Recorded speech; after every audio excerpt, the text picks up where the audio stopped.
question is,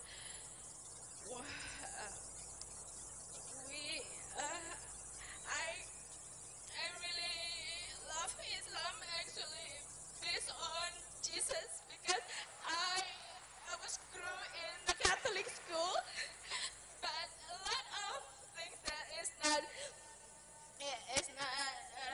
make sense to me. That's why I look for Islam, and I love Islam, and but I don't like the Muslim people in Indonesia, and I love dogs as a pet. So my question is actually, why they can tell me I'm not a Muslim just because I have dogs as my pets, and I'm still learning, but they don't have any rights to judge me. Will you mind to explain? Because I didn't find anything in Al-Quran that says it's haram to pet a dog. And instead, I found that the history of a lot of the prophets are the shepherds, so they also have dogs to help them, including, if I'm not mistaken, correct me if I'm wrong, including the Prophet Muhammad. The Thank sister you. has a question. So the question is, uh, do is it really it's haram to pet a dog, and then can they judge me as not a Muslim just because I love the dogs and pets the dogs? Sister, what's your background? Are you a Catholic? Are you a Christian? Or are you a Muslim? Or No, I believe I'm Islam, but if you say that Muslim is so totally were you born in a split, Muslim family, sister? but I don't think that No, really. were you born in a Muslim family? Yes. You're born in a Muslim family and you are a Muslim. But you have got pets as dogs. Sister, we would prefer that non-Muslims should be given the first chance. But since you have come, I will answer your question. I would request the volunteers that before anyone asks a question, please check them are non-Muslims.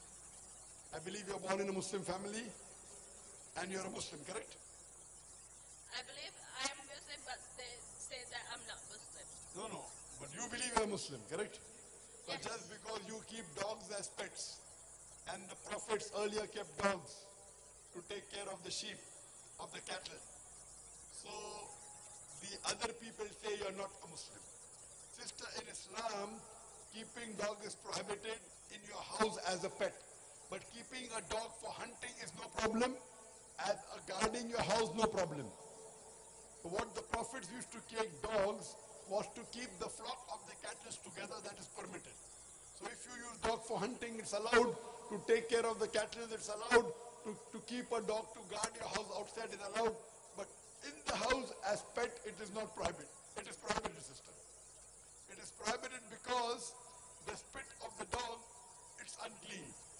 And today even science tells us that the saliva of the dog, there are various diseases that can be acquired.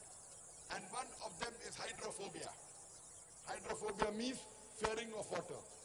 So Islamically, keeping a dog as a pet is wrong. Now, if you keep a dog and you believe it is wrong, that's a different question. You may not be a practicing Muslim. But someone to say you are not a Muslim, that's a very strong statement.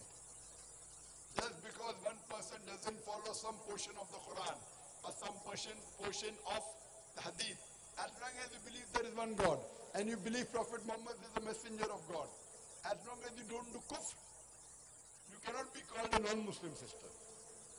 As long as you agree, you have to agree what is mentioned by the Prophet, that keeping dog is prohibited because it leads to various diseases. Keeping a dog. You can keep him to guard your house, you can keep him to protect your cattle, no problem. But Islamically, keeping a dog is wrong. That's the reason a Prophet said that if the dog licks any vessel, you have to scrub it 3 times with earth. And today science says that even normally if you wash a vessel which the dog has licked, the germs are yet there. Only if you clean it with the earth does it go away. So imagine a dog comes into your house and he licks everywhere, he licks you, and you are praying in that house. So but natural, it is filthy, sister. So Islamically to keep a dog as a pet in your house is prohibited, sister. Hope that answers the question. Okay, thank you. But outside is okay, right? Outside as dog for hunting, for protection, not as a pet. For guarding the house. Guarding the house, no problem. But not that you have to allow him to lick you Yeah, or but to play over you. if we pat If you them, pat the head. Because the tongue cannot reach the head. So if you pat, you only pat the head because the tongue of the dog cannot reach the head. yeah, Hope that answers the question. thank you. You're most welcome.